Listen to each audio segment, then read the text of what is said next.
Hey guys, welcome to Show It Better. My name is Steven, and welcome to another episode of Portfolio Review or Reviewing Your Work. In this episode, we're going to review your portfolios. And well, I'm very excited because I have a very, very special guest that is here with us. Maybe many of you may know him already, but I'm going to give him just a brief introduction to everyone who doesn't know him. He is a fellow YouTuber. He also has I think more than 230,000 subscribers right now. It's very, very crazy. And well, he's also my friend. He's from Brazil, from Curitiba, Brazil. And he's here. He wants to review your work. He wants to see your work, and he wants to give us some tips, some special tips on how to create the best portfolios for architects. So please help me in welcoming Oliver from upstairs. So let's see. Let's bring Oliver over here. Hey, Oliver. What's up, Steven? I'm glad to be here, man. Thanks for the invite. Pretty excited for this. We've been talking to each other for some time now, but I guess none of you have already seen co-work with us now. Yeah. So. Yeah. Well, I'm very excited to have you here, Oliver, because, well, I don't know, I think many of the ones who are connected here know you, know your work, know how much you dedicate to your YouTube channel, to educating people from all over the world. And it's so crazy how people love you. I mean, it's so crazy. You're such a nice person as well, man. You're such a nice person, but you're also you have so many interesting thoughts on representation, on architecture. So honestly, I can't wait to see where your channel goes. And I think I'm excited to have you here. So thank you for coming on the channel. Yeah, thanks for the kind words. I'm really excited. I think this is the first collab, but I can see many others coming up soon. Let's do this regular if the guys are interested, if the people here are interested. And yeah, to be honest, my channel was really inspired by yours, man. Back when I started. So I think you're just an inspiration for many of us. And I think every newer generation just gets better and better. I was inspired by Alex Hoberfer, and I mean, it's so crazy. It's so crazy. So I think we have had a lot of inspiration from each other, from internet, from all the works, and I'm just excited. I'm excited to be here. And so everyone that is just connecting, I want to tell you what we're going to do in this review. We're going to be reviewing your portfolio. So some weeks ago, some days ago, many of you sent us the portfolios to review, and we selected 6 of them to review in this episode. So if your portfolio doesn't get reviewed in this episode, don't worry, he's going to make more. Maybe we're going to review some in Oliver's channel, so stay tuned for that. Yep. And we're going to maybe review some more presentation boards, images, everything. But in this episode, we're going to review six portfolios from all over the world. And first, we're going to take a look at one very good example of a portfolio that maybe you should take inspiration from, which is a portfolio that we reviewed very recently on an event we did with 2Scale and at NatCon. So we're going to show you that, and then we're going to review the 6 portfolios. And at the end of this live, you guys can stay for a quick Q&A. If you have any questions for Oliver of how he deals his life as a YouTuber and an architect, of how he does everything, then you can stay here, put your questions in the comments, and we're going to be answering them. Yeah, we're going to take about an hour. So are you ready to start? Are you ready, Oliver? Yep, sounds cool. Pretty excited. Let's do this. All right, so I'm going to start sharing my screen. Let's see here. Yeah, this portfolio we're going to see, it's a pretty good example. Me and Steven were blown away by the quality of it. So I guess it's really interesting to share with you guys before we dive into the portfolio, so that you can have a good understanding of what a great portfolio can look like. Obviously, this is not a rule. This is not a guide, but just a good example to freshen our minds. Exactly. And this portfolio is by Daria Pilipak. So we're going to show you the portfolio very quickly. We don't want to stay here because honestly, there's nothing to correct. It's just very, very good. And it's a very good example. So she has her a very, very minimal cover, very nice CV where she has her work experience, education, And but what I think what impressed us most about her portfolio was the actual spreads, the actual representation of each project. And she only has 4 projects, so it's very minimal. But each project has so much substance, so much information that it's very intriguing, right, Oliver? Yeah, for sure. And I think if it goes on the opposite side of what we're used to seeing, it doesn't have a lot of renderings right up front. She opens the projects in in a different style that you're used to, but she has a lot of details in it.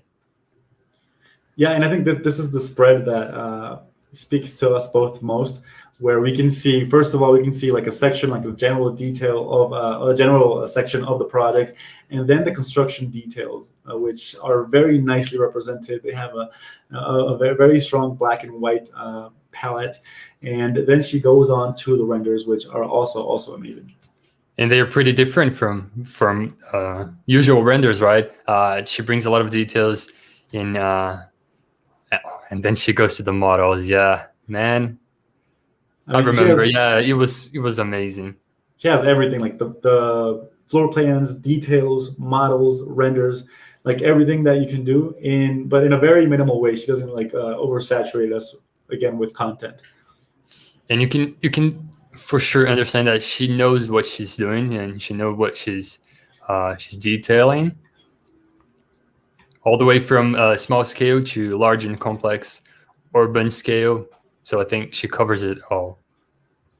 Yeah, and as you guys can see, when she has like text, as you guys can see over here, she has text. It's a very minimal text, justified, 3 paragraphs. Then she has information about the project, about who worked on the project, what year it was in, location, like information about the project, and then general images. But she also respects some the white space, so everyone can breathe, and not everything is so dense and putty like in the whole spread. Yep, I think perfect example. Not a rule, not a guide, but you can go outside of this and still do a great job. But I think it's important to have some examples and inspirations before we get started. Exactly. This is one way of showing your portfolio. Now we're going to see 6 different portfolios that we're going to try to review different things. Maybe we're not going to review each spread, but we're going to review the most important things that we found out. So the first one we have is Beverly Mcbay. She is a Part 2 architectural assistant, and she lives in London. And she sent us this portfolio. So thank you, Beverly, for sending in your portfolio for review. Overall, I really like your drawing style. And let's go and see what Oliver has to say about this. And let's start seeing your portfolio. Yeah, just like a consideration. I had a quick glance over them, but I'm gonna see like full detail right now, and I'm really excited to reveal them. Let's go. All right, so this is the cover of Beverly. She has, some people have this. Yeah, she has her own like logo of Beverly. She has an introduction, kind of a axonometric, and she can always see like the color she's choosing, which is the blue, which is something very nice if you like have a color that you identify yourself with. So I like that a lot. Maybe this information, I would have left it for the second or third page, because maybe it's too much. I would have left it just a little bit more minimal, but it's optional as well. Yep. Then we have our second spread. We have like the table of contents, where we see her professional work, detailed drawings, and university projects. I see that we have a lot of projects, and we have 1, 2, 3, 4, 5, 6 projects. But I really like it that she categorizes in professional, detail, and university projects. Maybe I would have liked this to be in a separate page without seeing the first project. So just this table of contents on one side and the other one left blank, just so we can only focus on the table of contents and not on the actual projects, right? What do you think, Oliver? Yeah, I have the same thoughts as you do. I think she must separate like step by step, like shows first a portfolio cover, and then dive into her personal info, and then after that go into the index and how the portfolio is going to lay out through all of those pages, and then she goes and then she can goes into talking about the actual project. I think it's just a mess of information. You open the spread and you don't know where to look first, actually, because the right-hand side draws more attention than the actual index, the table of contents, which I think is not a great idea. But I agree with you. I think it's amazing that she divided into professional, detail, and university. I think I've never seen it before, to be honest, and I really liked it. Yeah, awesome. So if we go to the next spreads, we can see that in each project, she has a mix of renders, like architectural details and floor plans. So she's showing like, that she can work in different things. So I think that is very, very interesting. She has the projects in scale and she has a very small text describing the information of each project, which I think is very necessary for your architecture portfolio. Maybe I would need a little bit more white space. To breathe. I think everything is very, very dense. So there are very interesting projects, but I wouldn't mind seeing a few more pages, but just in a very more separated way. I mean, I think these sections that we're seeing right here are very nice because you can see there's a mix of hand drawing with the actual technical drawing. But if I would have seen them in just with more white space around it, it would have been much, much nicer. Yeah, and much easier to understand the project because again, you don't know where to look. A lot of information, and in contrast, I said that Daria's portfolio was not a guide, but in contrast of hers, this goes on the wrong way, right? It looks like she just put all the information that she could in a single spread. I would have increased the scale of the sections. Yeah, when you zoomed in, they looked pretty amazing. And I wanted to see this in a bigger scale. And maybe you don't need all of those sections, all of those plans. You can filter them. A portfolio is not a showcase. It's not where you're gonna really explain all the bits and pieces of a project. It's more of a what you did and show the best photos and the best images and the best drawings and details and so on. Yeah, and one important thing that I'm noticing here is that, apart from the general description of the project, she also said specifically what she was responsible for. So, for example, this project, she says she was responsible for creating 2D and 3D packages of the design access statement for the planning submission. And she used AutoCAD, SketchUp, Revit, Photoshop, and InDesign. So as an employer, this information could be so important because sometimes it's very misleading that people put renders, all the information about the project. And then when they actually go to hire the person, they find out that the renders were done by a teammate or by someone else. So it's very interesting that Beverly put what she worked in, what tools she used. So the employer knows okay, so I know that Beverly can do specifically this and that. So that is very, very important and very, very incredible.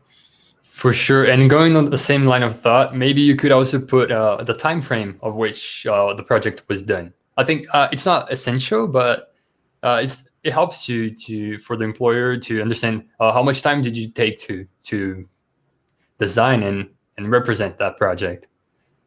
Yeah. So, and talking about more the general composition of the whole portfolio, I like it. I think that sometimes, I like that she has a repetitive guide of putting an image of the general project, the title and the text, and then everything around it. But sometimes it seems that the space around it is a little bit disorganized. Sometimes we have here white spaces that don't follow the whole general rule, and over here it's sometimes very confusing to watch. So maybe in these two images, I would have maybe proposed to see just one render that explains it all and not two. And these diagrams look very interesting, so I ought to make that a little bit bigger. Yeah, for sure. And yeah, I mean this white space kind of it's like an off balance that's kind of weird, right? Yeah, and again, she placed three elevations, 4 images that kind of shows the same thing. She could have been filtered. She could have filtered that and show bigger and better and have more details. And I think, yeah, I like that diagram. I think it could have been the whole size, the whole height of the page.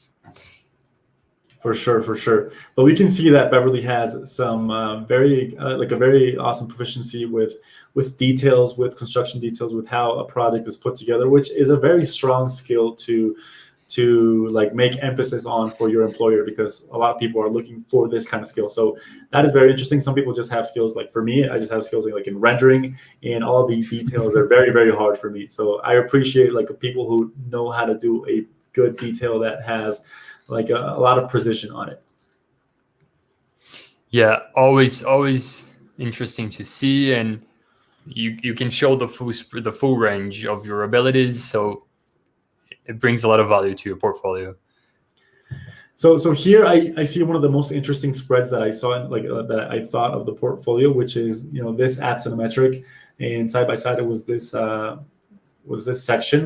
detailed section where you saw like the whole work that went into the actual 3D model, the actual project, and seeing the whole project.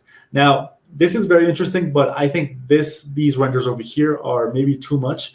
I would have selected just one or two again, and then I would have tried to design the white space around it so we could kind of breathe and appreciate the details that have a lot of work in them. So I think they're very nice. They're very nice images. Like Beverly obviously has a very good graphic sense, but it's more about now trying to put an emphasis on the whole spread, on how to design the spread, how to make more white space, and how to make it a little bit more breathable and organized. Yeah, can you zoom in into to the left, to the image that has the yoga woman? I liked it. I think it brings I think it doesn't show much of the project, I guess, but it shows the atmosphere and the feeling that the project will deliver. I like this very much, and I think it has a lot of a meaning to the project, even though it doesn't show much. And I agree with you. I liked the right hand side, but the left one, maybe it's too much. Yeah, and again, you're not showing this to your client, to the one who actually ordered this project. So like, it's no problem if you eliminate one or two images and just show like the most important one. So no worries if you don't show all the information, because this is more or less like for the client, but for your employer, just show like the strongest points of the project. And if the employer really likes you and likes your work, the employer will most likely ask for more information and will ask more about the project during their interview if he or she does desire that. Exactly. So here we have some final spreads, which we can see again, details, a lot of details, which are very interesting, a lot of plans. So Beverly, this is like obviously your forte, your strong set. So emphasize a lot on this because it's very, very incredible. I would even consider, I don't know, maybe not a lot, but I would maybe consider in putting one of these details as a cover, because this is like your emphasis. I think they're very nice. Yep. And yeah, that's the last one. I maybe would have closed off with a blank page, so just to understand that we've finished the portfolio and that's it. But here it just seems that it's interrupted like in the middle, so I would maybe close off with a blank page. Is that the last one? Oh, really? Yeah, it's the last one. It doesn't go anymore. So yes. So, sometimes you can end up with a hobby, with something that you do like off architecture. Maybe you're good at sketching, good at photography, good at making, I don't know, art in general. That can be a bonus. And I think I saw that in one of the other portfolios that you sent me. Yeah. So thank you, Beverly, for sending over your portfolio. Very nice. We will look forward to seeing the second version of this. But awesome work. Yeah, all in all, she has strong abilities. But if she just curate a little bit more, she will have a great portfolio in the end. All right, so let's go on to our next one. The next one is by Gabriel Nunes. Maybe you know how to pronounce this better. Nunes. Yeah, Gabriel Nunes. Yeah, he's from Brazil. I saw it. So he has a very interesting portfolio, like a very interesting color palette. I really like the cover. I think it's I loved the cover. Reminiscent of like one of these 50s, 60s architectural magazines, like Italian magazines. So I like that a lot. What do you think, Oliver? Yeah, for sure. It's pretty different from what we see out there. The color itself, loved it. I think strong sense of creativity and aesthetics. Yeah, awesome. Yeah, maybe that I like the profile picture as well, that it goes with the same style. He obviously likes serif typography, which is very interesting because sometimes as architects, all of us just go for sans serif, Helvetica, Bebas New, and like the more conservative ones right now. But trying to use a serif one is very interesting, and knowing how to use it is much more interesting. So I like how he like framed his whole aesthetic around this. Maybe it's kind of weird that the cover has a sans serif and then this one has a serif font. Maybe yeah, I didn't notice that. I didn't notice the change of fonts. Yeah, so But we I agree with you. have these sans serif fonts, which obviously go with the flow, but then we change over here and we have serif fonts. So both of them look good in their spreads, but I would maybe choose one of them. Like, hey, maybe I would stick with this style. Yeah, and have the sans serif for the titles and the big text, and then the serif one for the inner text, the smaller ones for easy readage. Exactly. So yeah, I mean, overall, I like the spread. Maybe I don't know. Maybe it's just me, but maybe the text is a little bit too big. I would like it a little bit smaller. It just seems that all like over here where it says student, the name, this is a little bit too big, and it just I don't know. I would prefer just having two text sizes. So like this one and like a smaller one, but this one in the middle just makes it all kind of confusing. I don't know. Maybe this is just like nitpicking. But yeah, I guess I agree with you. The hierarchy within the text doesn't really flow well. It's the same size as the ones bolded, but it's not bold. So I don't know. Yeah, I think I would have followed what you said. So Gabriel has some like nice introductions to each project where he has like a full spread page with a general image of the product and the title. I think this is very interesting for projects because when you finish one project and start the other. So that's a very interesting technique. Yeah, maybe I don't know. Obviously, he has he wants to put this big title like in the middle of the margin. Yeah. Overlapping the image itself. Overlapping the image, but I don't know. Maybe it's just some taste. I would have maybe done something else, but yeah. Yeah, it might be personal, but I think if he does well and he does follow that through the portfolio, it makes sense. Let him do it. No, yeah, of course. but I mean, like, Gabriel, like here you have it centered, but this is like supposing that you have a two spread where you fold it, right? Where you have it centered here, which is very nice. But here, it's just a little bit off-center. Yeah, this one is off, for sure. It's kind of weird. Although the text is off, I really like the page. I really like the spread. It has a nice unbalanced symmetry here. It's asymmetric, but in a sense, it's well composed. It has a pretty well done hierarchy within the images, with images and text and drawings. I like this one a lot.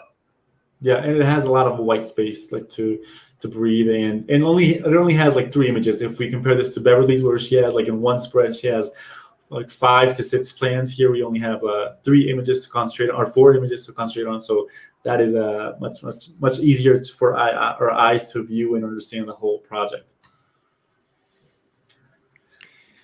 So I see that the theme of the title is like being like off-centered is that's going to be repetitive, which it's better to be repetitive. So just so it doesn't look at like an accident, just like you want it. I really like the pink color palettes that you have are very interesting, or very nice.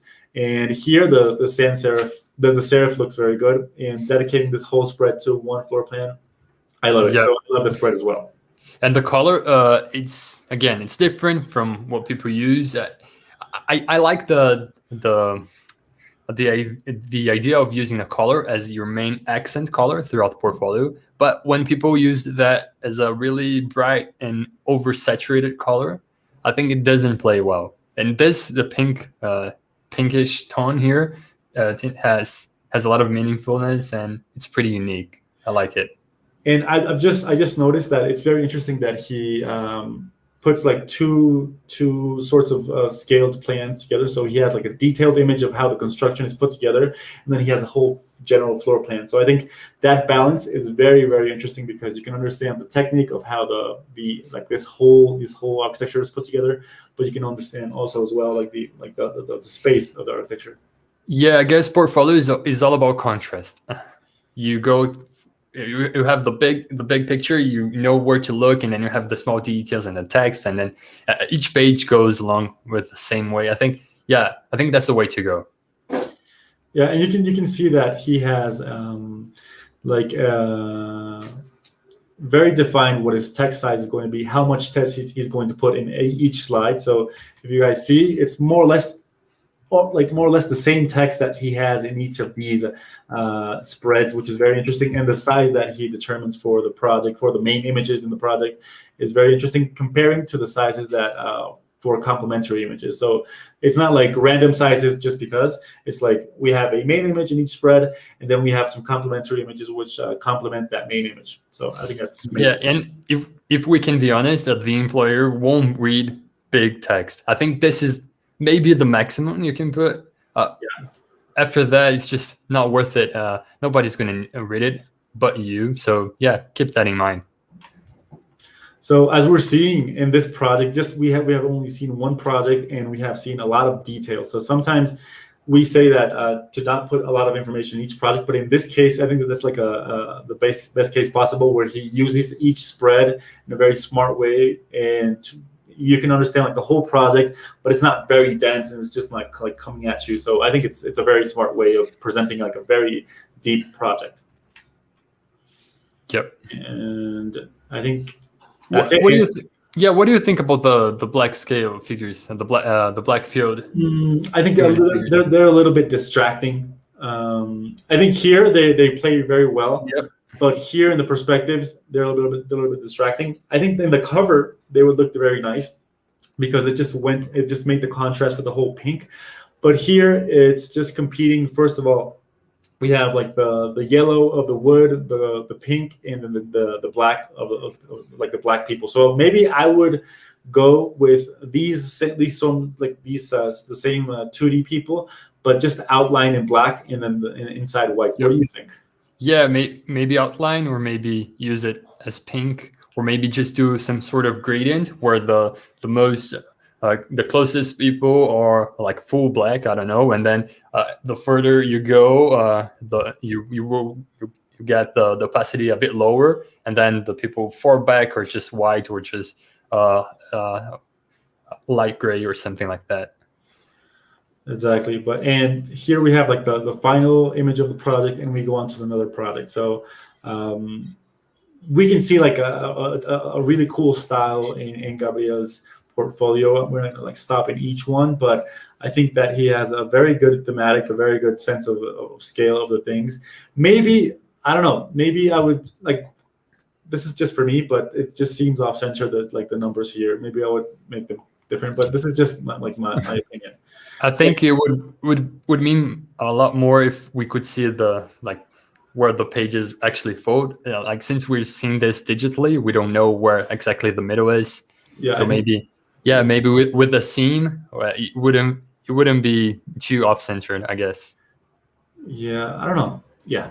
So I think it's very interesting. It's very interesting because in this portfolio we have been able to see large scale plans, but we have to see like also detailed plans, and we can also notice that Gabriel has some very nice modeling techniques, modeling proficiency. Yeah. So and this pink color, man. Yeah, I think nailed it. Yeah. I think perfect. It shows a lot of the character as well. Like, I don't know Gabriel personally. I know he's connected right now, but like I feel like I know him more because he just understands like, hey, I like serif, I like pink, I like these detailed plans. So I think that is very interesting to see like so much of a character in a person. And then we see this project, which I like this spread as well, because I think it looks like it was scanned or something, or it was just like trying to kind of a mock-up of a paper, and it looks very interesting. It looks very architectural. What do you think, Oliver? Yeah, a lot of style, a lot of uniqueness in his pages, his spreads, and I like the renders. I like pretty much everything here. I think some places could have been improved and enhanced, but well done.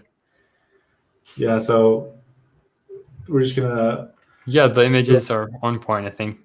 Yeah, so and in the last spread, like you guys can see in Beverly's, she just finished off with the last project, but there wasn't like a general conclusion, like a closure.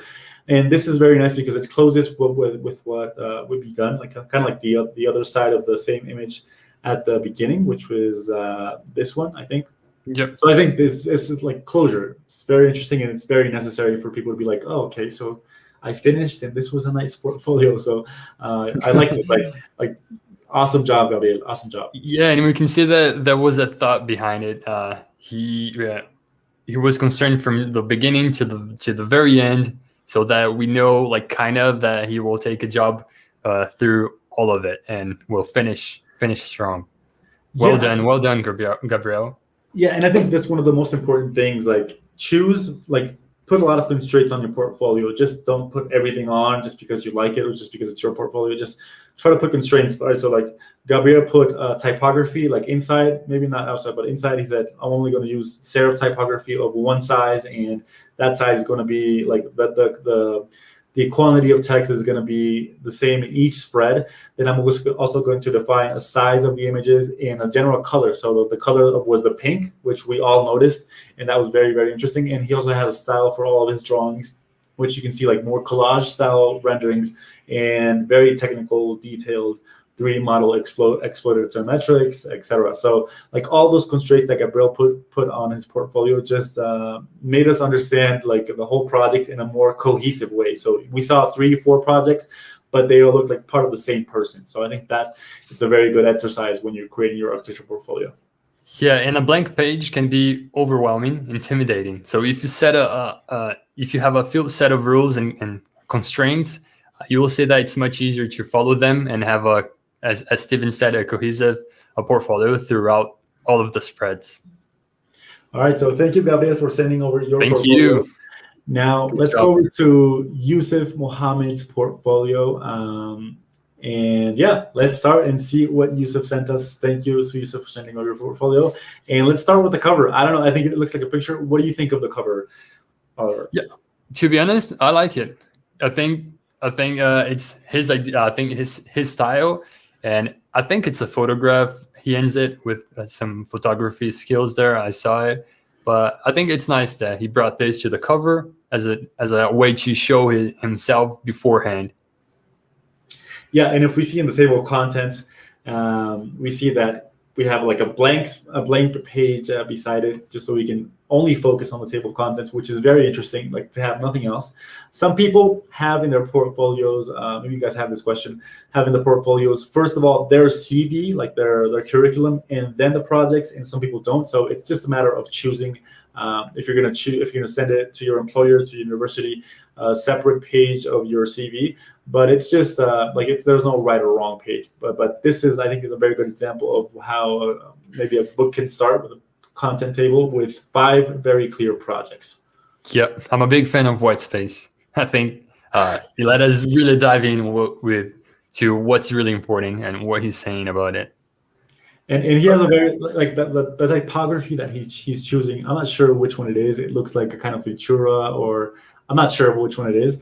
But he has like the whole roundness theme is in the typography. But he also has round thumbnails right here and the big numbers. So like the sense of scale from the numbers, the thumbnail, and the actual title.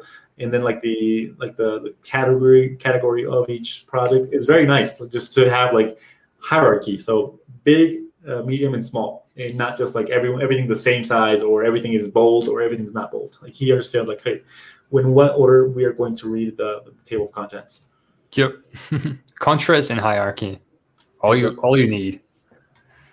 And here we see that he again starts with Gabriel. He starts with a full bleed page of like the main image, which is very interesting, which is the main image of, in this case, the Ocean Memorial. And I think it's very nice because it has clear information, again, hierarchy in the text. So he has the number 1, the title, and then in smaller text, he has information about the general project. So I really like it. Yeah, this page is really, like, the spread is really strong. I think you open up and you just go like, wow. Even though it doesn't show too much about the project, you don't really tell how big it is, what size it is, like what are the main design principles of it. It's more about the atmosphere and the mood. Yeah, and here we can see like the set, like the more insight into the text. Maybe it's very conceptual. I think the 120-hour competition is very conceptual as well because it's very fast. And here we Yeah. see two other images that complement the other one. I like the spread. I like it. Maybe I would have I don't know if here we have so here we have some more technical plans, but yeah, I think that this spread right now is nice. Maybe this one. Yeah. It looks like I don't know. it wasn't the same person who did it, right?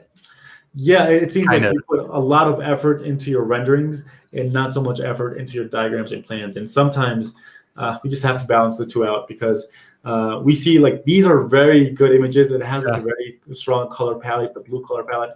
But here it just looks like it's lacking a lot of detail. So it's kind of I would like to see much more detail on this one. Yeah, but yeah, as you said, sometimes the short competitions doesn't allow you to really go in depth and detailed as much as you wanted. I don't know, maybe don't just do one page full of like empty detail drawings and section drawings. Just mix them up. So put the plan back here and then change some drawings to the page before that. I don't know. Yeah, that's a very good option. Like what I would have done is when I would like put all these diagrams smaller, since they don't have so much detail, I would put them a lot smaller and try to put them like on the sky over here, or maybe over here, or just someplace or maybe over here very small because they don't have detail, so they don't need to be as big. And then we would have saved up one whole spread. So I think that's a very, very good option when you don't have a lot of detail in each in some diagrams or plans. Yeah, it's not always that we say that you should reduce the amount of drawings and images. Sometimes you got to go the opposite way. Exactly. And we can see here that that he has like some like a very interesting graphic quality. Like the spreads that he opens is like, this is a very, very nice image, and I like it a lot. I mean, I don't have anything else to say. It's a very nice image. It has a very nice composition, and it has a very big sky, so everyone can like breathe. Yeah, I think maybe I would have changed the text color from black to white, so just so that it matches up. I know that maybe the readability won't be that great over the bright sky, but I think we're just nitpicking here because it was all pretty well done back there. Yeah, it's a very good portfolio. And here we can see like more or less the same thing happening, where I think maybe there could be a little bit more detail or maybe we have seen portfolios with a lot of detail in their axonometrics that we were just trying to put the bar like really high. But I think we could have seen a little bit more detail, or if it's just going to be like that, maybe smaller with much more information. But it seems that it's very big for the amount of detail that we have in each drawing. Yeah, maybe a tip I would give here for the axonometric, instead of bringing the little image from what material you're planning to use on that and having the axonometric itself just black and white, maybe try to bring that as not as image, but as textures, maybe as patterns, like rebar steel. You can maybe try to do some little bit of patterns there to simulate that. And so that you can bring more details into an axonometric instead of bringing images that are a bit generic in itself. You see, guys, this is why we need to have people invited here. It's just how we do it. Very good detail. I mean, so very good like tips. I mean, come on. I mean, like this is why Oliver is doing so well. Like, come on, so yeah. I mean, come on. I mean, I think that's a very good tip. Let's go on to our next. I like this one. Yeah, it has a really a strong feeling of a 3D environment, of a 3D maquette. We would have need more time to really understand the project here, but I like it. The images are very nice. I like it a lot as well. Here, the composition overall changes a little bit. Here we have like a composition that was divided, amongst the line of the spread. But here, it just crosses over. I'm not a big fan of it. But I understand that the project is very horizontal, and it leads for very horizontal images that need to be put in this sort of composition. But maybe I would have tried to stick to this composition where we have images in both sides and we have a clear margin in the center. Like this kind of is different for me. It's like a different kind of lecture. Yeah, sometimes it's interesting to like don't repeat the pattern that you're doing. Like if you're doing some vertical all over your portfolio, and then out of the blue you just do horizontal ones. Sometimes it's a good way to bring more attention during this whole like portfolio read. But yeah, I don't know. In this case, I don't know if it worked that well, but sometimes it's interesting to do it. Yeah. I mean, what you could have done was maybe extend the sky similar to the render that you've started your project with, and then put this section like in a black and like white lines. So that would have made everything just a little bit more seamless, and with the text and everything just in the same way. So maybe that would have made it a little bit more interesting. So we have some more details on the same project. I think this is so. Here we have a space that says project name. So maybe you left that by mistake. I think you should have like your actual project name. But yeah, I think he brought the master plan, the site plan, and then he emphasized like enlarged each plan to really understand the details. I think that was well done. Yeah, so I'm gonna have to speed up through these last spreads because we have more portfolios to review. But we can see that he's repeating again the same concept, which I think is very nice. And again, he maybe lacks in the detail, but I don't know. But I think he's repeating like more or less the same kind of structure, which is something that you guys are that we should be looking for when we're reviewing portfolios. Yep. Yeah, here we have maybe too much white space. Maybe this looks a little bit disorganized because it doesn't follow a general rule. And like these first slides are like your forte. Like you're killing this. This is absolutely like dope because you have a clear composition, everything. But in these, it's just I don't know, maybe a little bit more work. Maybe text. Sometimes you need text. So yeah, and the building, the sky. The building one, the building project that we saw earlier, he had a good white space handling. I like this one, how he designed the page. Maybe he could follow some sort of sense of this one on the project that you were talking about. Exactly. Yeah, of course. But you have some very like good graphic skills. Which I like this one. This aerial, the aerial view. The next one. Oh, this one? Oh, yeah. It's a very nice image. Then we have some more plans, sections. And then we have some, this is what Oliver was talking before, a way to finish your portfolio, showing your abilities in different things, maybe modeling, maybe in this case, it's hand sketches. So I think it's very interesting. And also for an architect to demonstrate that today in 2020, 2021, you can still hand sketch. So that I think is very relevant for any employer. And he's got photography as well. Yeah, that's the one that I saw. This is a very nice spread. I mean, it's so crazy because in this spread, you have a very nice composition of everything. But in some spreads, they have so much white space that it looks a little bit disorganized. So maybe I would try to put like the same like emphasis that you have here on other ones. Yeah, for sure. And he closes the portfolio. Yep. So Yusuf, good job, man. Good job. Very good portfolio. Just correct those few things, and it will be a killer portfolio. But this is just our opinion as well. So maybe maybe we just went a bit nitpicking over the little details, but you got a strong portfolio, mate. Yeah. So congratulations and thank you for sending over your portfolio for review. Thank you very much. Now let's go on to our next portfolio, which is not an issue. It's here in PDF. So I'm gonna try to put it in full screen right now so you guys can see it. And the portfolio is by I'm sorry, I forgot the name. It was by I think it didn't send the name. I think it was I think it was in Chinese, so there wasn't a general introduction. So I'm sorry, but I don't know the name. But he is from our Patreon community. So thank you for sending over your portfolio, and let's start reviewing it and see what we have. This is the cover. What do you think about the cover? Like the hand drawing. Amazing cover, amazing. Yeah, maybe the name could have been there. It would have solved this issue. But and maybe the portfolio is just a bit too generic. But the drawing, man, killed it.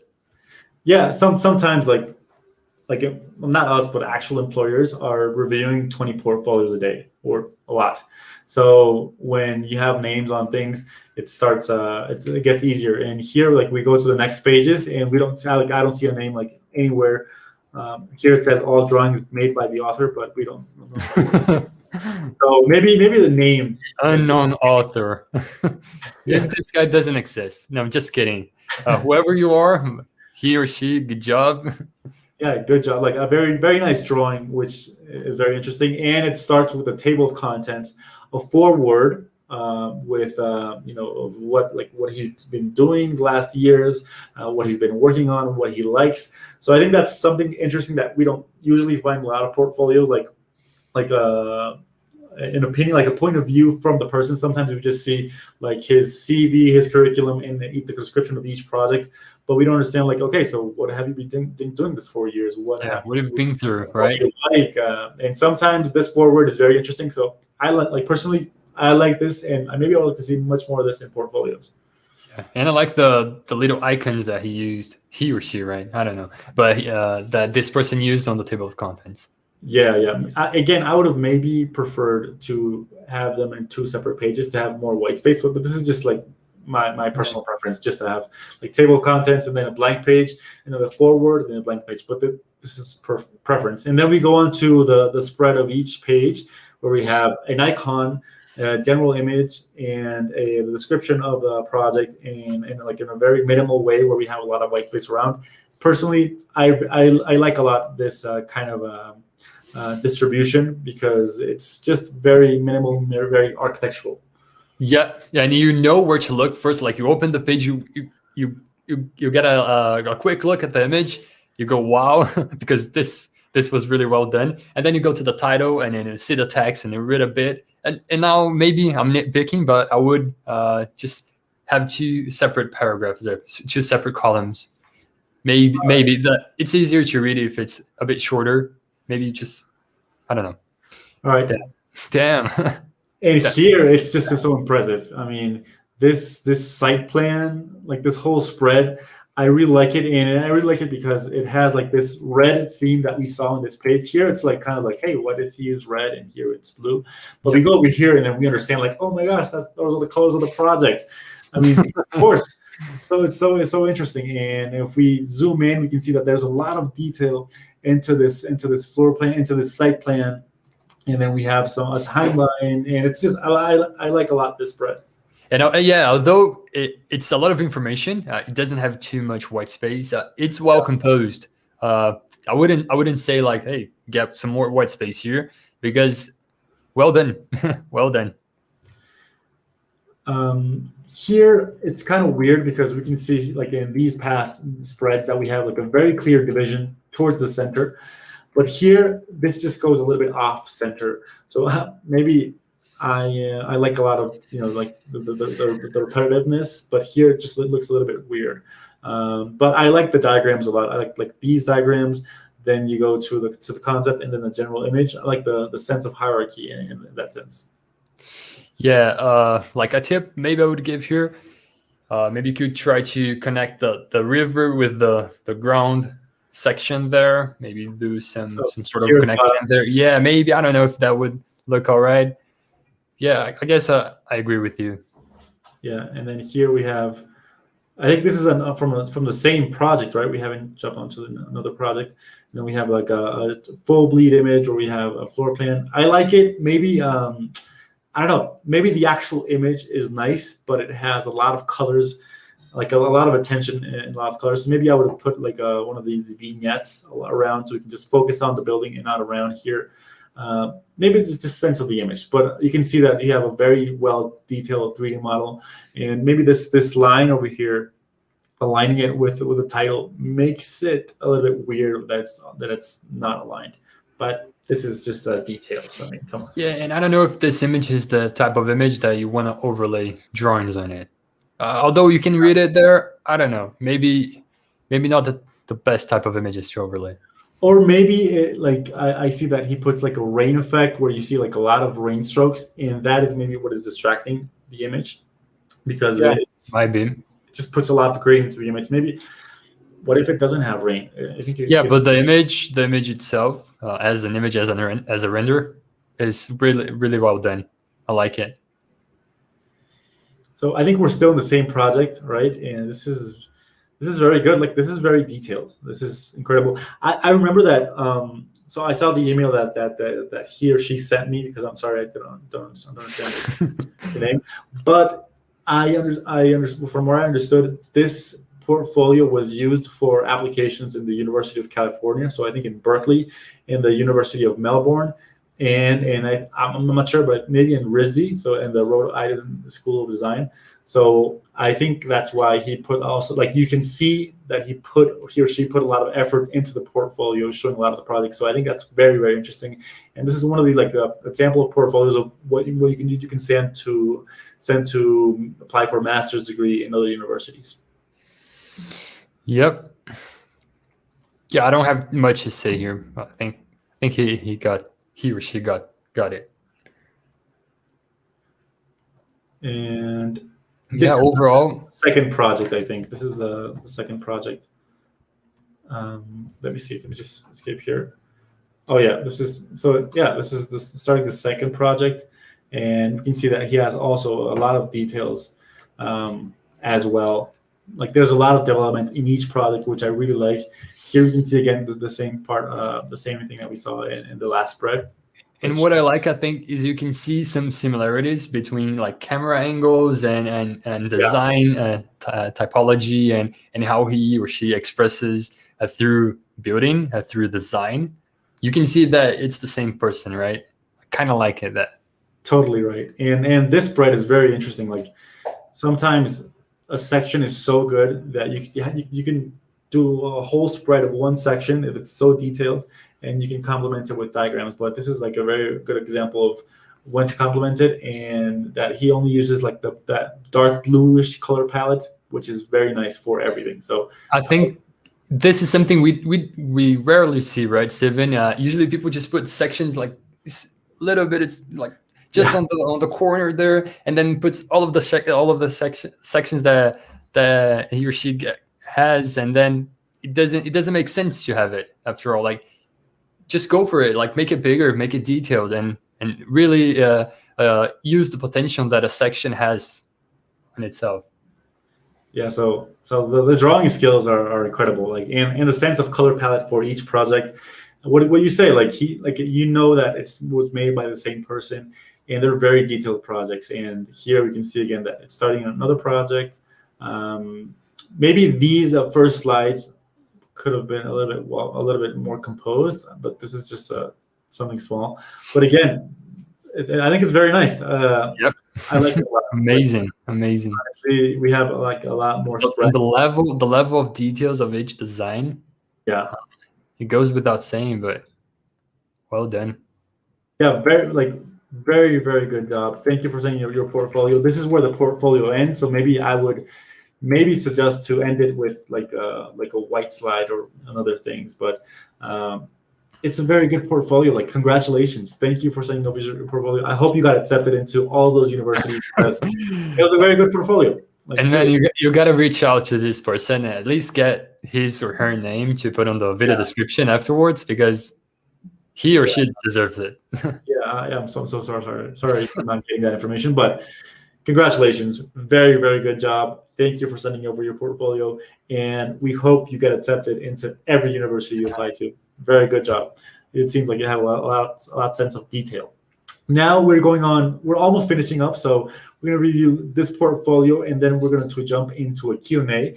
So start thinking about your questions, the questions you want to ask Oliver, maybe questions about portfolios, of how to apply portfolios, how to do anything, relevant to portfolios to Oliver. So we're going to review this portfolio, and then we're going to jump onto the questions, and we're going to finish this. So I'm very excited. So this last portfolio is by Utsoff. And let's start seeing it. What do you think about the cover, Oliver? I like it. I think it's a well done composition. It doesn't, as opposed to the last one, it doesn't say like portfolio big and doesn't have any names or anything like that. It has a lot of personality here. I like it. I hope this translates to the rest of the portfolio, to be honest. I like it. Maybe I'm like very nitpicky, but I see that there's a Mies thematic going on with like the icons right here, the Mies van der Rohe, the Farnsworth, like everything is Mies. So I am expecting to see some Miesian things inside as well. Like maybe you have an investigation on Mies, maybe you have something on Mies, but I'm expecting to see something, right? Maybe not. So we go inside, and then we instantly see his curriculum, which I think is very nice. It's very, very organized. Maybe I would have preferred not to use so many bars right here. What do you think about these progress bars in the software skills? Yeah, I think this is a topic that always comes up. I think we discussed this before, but generally I would go for 3 levels, like beginner, intermediate, and advanced, or like expert user. You don't really know where you stand if you go like 5 out of 10 or like 5 out of 8. You don't know how much we cannot tell how much you know about the program if you just stepped into the software, you just opened, or you know how to do stuff there. Yeah, so you're either beginner, you're intermediate, or advanced, but you're not like kind of beginner but kind of intermediate. No, you just pick one of them. You might be, but it's best for the employer to know like where you stand, and like if you really know it, if you don't know it, if you're like planning to expand your skills there.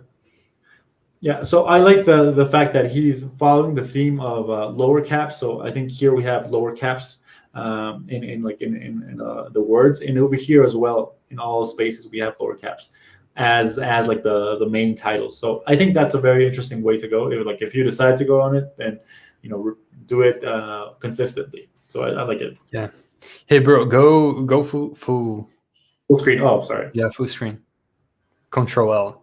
Yep. Perfect. Control L. Oh my gosh, this is I'm all about the shortcuts, bro. That's why we invite experts on our YouTube channel, because they know shortcuts that we don't. Control L, all right? So everybody knows this shortcut. I don't know why, but I don't know. Like I always go into PDFs and go full screen mode. I think I feel old. Yeah, I guess it's old. I'm old. So this is our index where we see the projects. We have like in each, like a thumbnail of each project and a number. I like it. It's very interesting.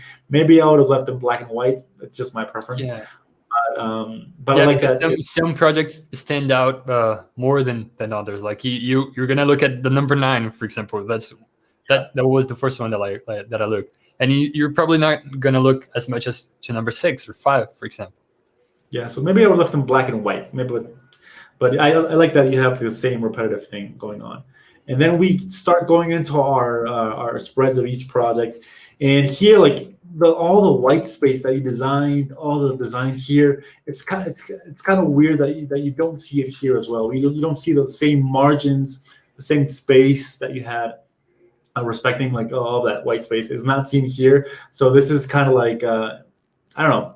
Maybe I would try to design it with more margins around the side, and maybe a little bit smaller. Yeah, that's why I said like I hoped that it would translate to the rest of the portfolio. Not talking about the Mies theme, but more about the design and the white space. Yeah. So again, here it's very dense. Like I see that you have a very like proficiency in drawings, but they're very dense. Like they're all like just up in your face. And yeah, individually, I think the images, the collages that. Very nice. Yeah, I think they could be like a full bleed or like half page full bleed, something like that, and really get the potential, like the strong out of this image. Yeah, so just try to implement like the whole design that you put in these spreads onto these ones because it seemed like you just put like the images on top and that's it. And here you can see it as well. There's just so much information. Everything may be super important, super relevant, but there's very little white space. It's all very crammed in, and I would just try to see what we can eliminate, and what we leave is just like the most important information. Like this Axonometric is really good, but make it full height, like, yeah. And take the section to the left, and you don't have to have two sections, I guess, or just bring the other section to the next spread. I think individually, as I said, they are all strong drawings and images and collages, but when you put all of them together, it's just too much. So here we see more or less the same, like this is going to be like the same comments for each spread, where we can see that he has like this very good details on each of the things, but it's very dense. And if we go on to this one, we can see that he has working drawings, which I don't know, like I'm a fan of putting detailed working drawings in your portfolios, especially if they're like very complex details that shows that you can solve a construction detail. But in this case, you put the detail again with the whole what do you call this? Like I don't know how to call it in English. I guess the proper translation would be, I think the direct translation would be stamp. We call it I don't know. Yeah, but you don't have to have that in a portfolio. And pay attention that if you're gonna place like construction drawings, they have to be readable. You have to be able to read the text, right? Just because they were all done to the site doesn't mean that they have to come as they are to the portfolio. Yeah. So for example, this one is readable. This one you can understand the section, but here, this is like, it's maybe not as readable as you would think. You have like, obviously you have some very good details, some very good, like there's a lot of work put in this project, but maybe I would try to eliminate just like two details. You don't need to have all of them. And if something like the employer, like Oliver was mentioned before, if the employer asks for more information, you can just give it to them like, hey, yeah, I worked on this one plus all of these 20 others. So it's not necessary to put everyone on a portfolio. And then we have the documentation of the heritage, which I like, but it has again, different. It has the same composition issue, but I like that. Maybe if you were like, I think you drew this. This is very nice, like very nice drawings. Yeah, right? If you actually drew this and you actually I think he did. But if this was just a scan of a page, I like don't go for it. Yeah, no, but if you did, then very nice drawing. Good job, man. I don't doubt he did because he has like very good graphic skills across like each style. So very good. Here, it's very obvious that you put like the whole a presentation board inside your portfolio, and I don't know. I'm not a fan of it. Maybe I would not do that. I would maybe I think each medium has its purpose. Like if you're going for a competition, you're designing the board for that competition. Then if you're going for a portfolio, get that content and curate a little bit and change the aspect ratios and the details you fit on the portfolio so that they all make sense. Yeah, so we can see, like I'm just scrolling through these pages because obviously you have like a lot of pages and we're like almost out of time.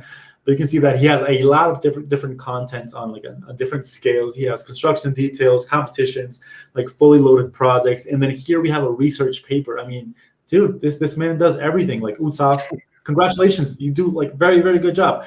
I'm not sure if this is the time to put like everything in like different things, like just paste it on top. I'm not sure. What do you think, Oliver? Again, if you cannot read it, it doesn't have to be there as an image. Just maybe put that you did an actual paper and then you can link something that the employer can go and read off the portfolio. Maybe like a hyperlink or a QR code, something like that. Oh, he does that here. Yeah, but only like one. Yeah, but once. Yeah. So you can see that. Utsaf does a lot of things. He's like a Renaissance man. He does models. He does projects, essays. Like, hats off to you, man. But maybe I would work a little bit on the composition of each spread because it seems that you have a lot to say, but you just put all of the images into one spread, just regardless of the composition. So each spread is just very crammed with a lot of information, and sometimes less is more, like your cover Mies says it. So Yeah, first you understand like the workshop that you did with Jaward the Cunha. We don't have to see all of those 10, like, I don't know, 9, 10 images. We could see like 2 or 3. Maybe that's enough. Maybe that we know that you did that. Oliver, he's done a lot of short, things. like, A dude, lot so of things. Utaf, no, thank you. He says He's going places, man. yeah, just maybe watch out for that composition. But very, very good job, and thank you so much for sending over your portfolio, Utaf. I expect to seeing the next version in a much more cleaner way, but very, very good job. So yeah, I mean, what did you think of all the portfolios, man? I liked it, man. I think you selected like the whole spectrum, all the way like from really cramped ones that could have improved a lot, and to the ones that were almost there. That just a little bit of enhancements could have done it. I liked it. I like it. All right, so we have gotten to the end of this portfolio review, but before you go, we have like a very short section of Q&As. If you have any questions that you want to ask Oliver, please type it in the comments. If you have any questions that you want to ask about portfolios, about anything, if you want to say anything, type in the comments, and we would be glad to answer them. So I'm going to start searching for questions, and Yeah, I'm doing this too. Yeah, so what I'm seeing is that we had Utsav connected. So hey, Utsav, thank you for joining in. We had also Gabriel Nunes. Gabriel, I love your pink, man. Very, very interesting. And yeah, I see that we have a lot of comments. A lot of people were connected. So I see a quick question here. Like, what's full bleed, Steven? Okay, so this is by Gabriel, right? Oh no. Yeah, I think it's another Gabriel. So here we have the question. Here we have a question. What is full bleed? So I have a notebook here. I'm just going to show it to you guys. So this is my notebook, as you guys can see. And on each notebook, we have the option to create margins. So margins are like a space that we leave before reaching to the edges of each paper. But if we want to put like a full image, like a whole render in all of this space, and like without regarding the margins, that's what many people call full bleed, because it just goes full size without leaving any margins. The bleed, when you go into InDesign, is like an outer space that goes like right outside, where when you go and print it at like any printer, it recognizes like where the bleed is and where the margin is. So it recognizes like where to stop and start printing it. Yep. Yeah, full bleed. You have to go outside of your actual page to make it full bleed. But I think in general, like if you just Google it, maybe some design tutorials will help you out better than we can. So we have a question by Utsav. So what is the average number of pages best for a portfolio, Oliver? What do you think? How many pages? How many projects? If we are students in our 5th year, and do we put all the projects? Do we put all of our competitions? Like, what do you think? I think that each location, that each place that you're going to send your portfolio may have different variants there. You can go like 30 pages, 50 pages, 70 pages, but you don't want to put all of your projects there. It's not about like getting everything that you did in university and then cramming into the portfolio. Select a fields, and I think that goes to the next question, like how many projects should we include? Maybe go for like 5, 6. Sometimes you can go as low as 3 projects, and that should be enough, like we saw in some examples. There's not a rule or a guide, but don't go placing like 10 portfolios and 10 projects and 100 pages. Nobody's gonna read that. Less is more, especially when we're talking about portfolios. So, okay, thank you. So Fernanda, I totally agree, man. So Fernanda asks, which platform would you recommend to have an online portfolio? This is a very interesting question, because as you guys can see, we have portfolios that you guys sent us through like normal links with issue, like this page issue, and also PDFs. So what do you think, Oliver, is the best thing? Is it best to send a PDF that's only 2 megabytes, a PDF with a WeTransfer link that's 500 megabytes, or maybe just an issue link, or maybe a Behance page? Like, what do you think is the best option?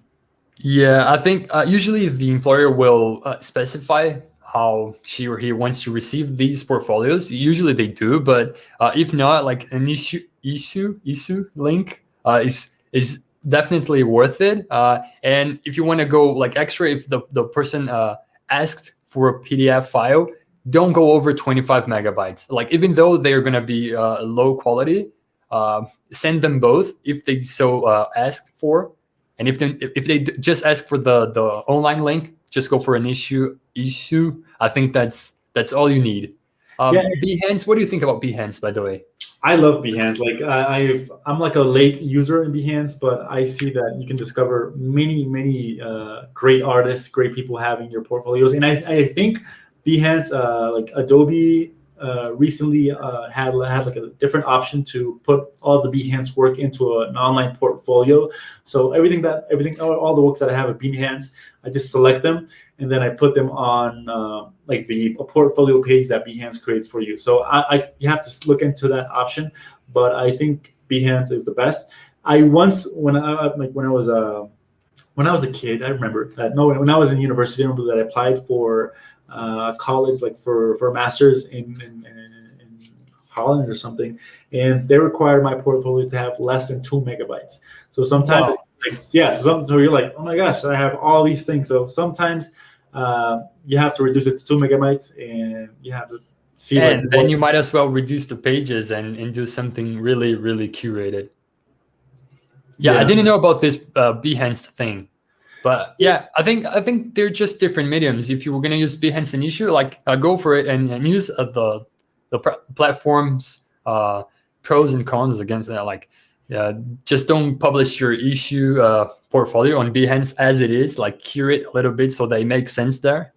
Yeah. So we're gonna get two more questions because I think Oliver is a very busy guy and we can't be here. So the next question is by Juan Kevin. It says, how important is it for color palette in our portfolio? Can we adjust the color tone for every project? What do you think about color palettes, Oliver? I think it's so important. So I think as we said, like contrast, hierarchy, and then maybe after that, color palette, like color scheme and colors in general.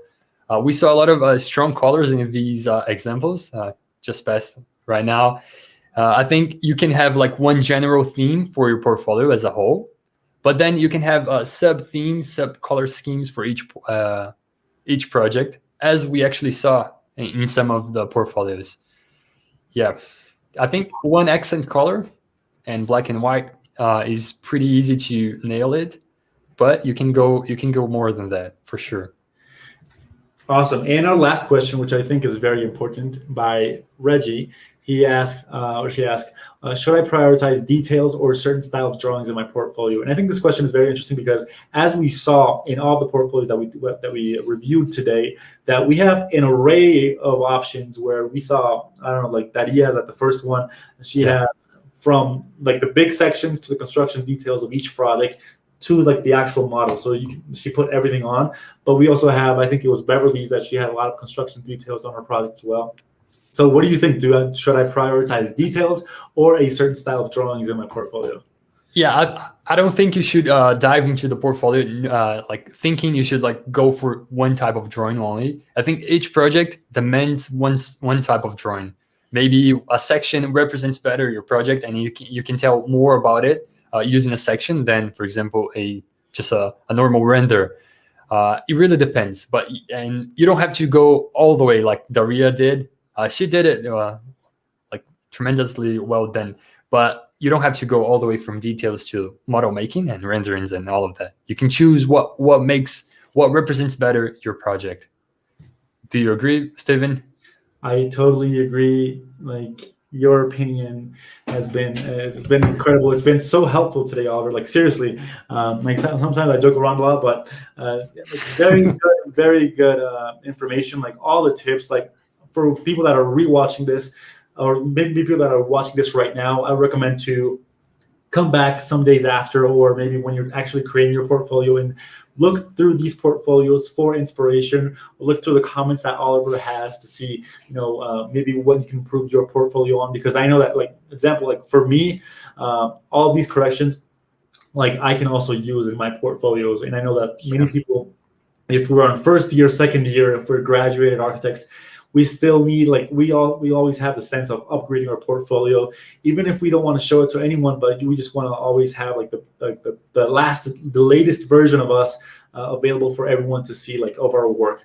So I think our portfolio is very important, and I'm just thankful to have this space, to being able to review this, and mostly to have Oliver here with us. So I know we have a lot of questions. A lot of people had a lot of questions that are very, very specific, and I would love to answer them. But maybe I would like to invite you guys to the reviews that we're doing each week. And I know that Oliver is also thinking of doing some live reviews in his channel. So if you want to ask more questions, to get more answers on how to create your portfolios, your images, presentation boards, go over to his channel. His channel is upstairs. Just type "Learn Upstairs" or "Upstairs" on YouTube and on Google, and a ton of things are going to appear. Oliver also has premium courses for anyone who is interested. He has a course on Photoshop and on diagrams. They're very, very detailed courses. So if anyone is interested, all the links to his channel will be down below, where you can get in contact with him if you have any questions. I don't know, Oliver, if you want to say something, if you have anything like you want to say to all the people that are watching us.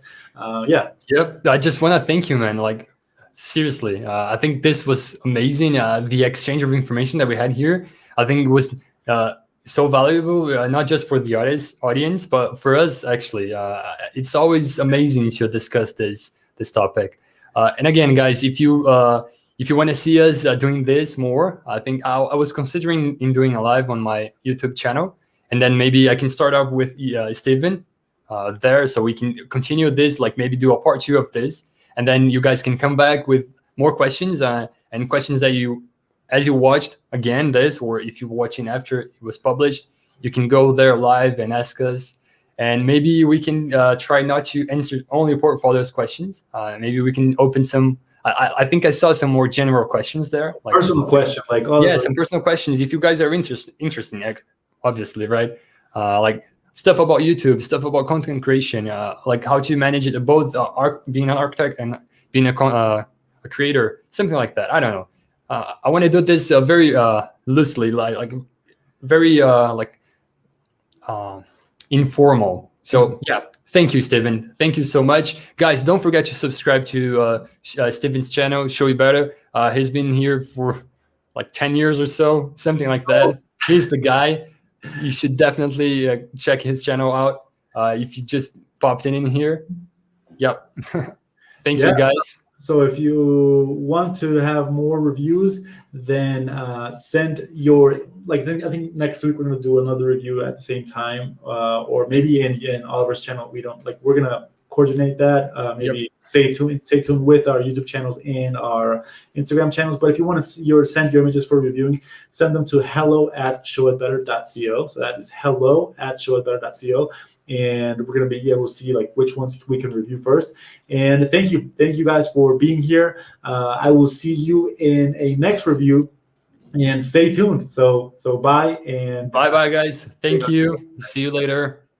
All right. Bye.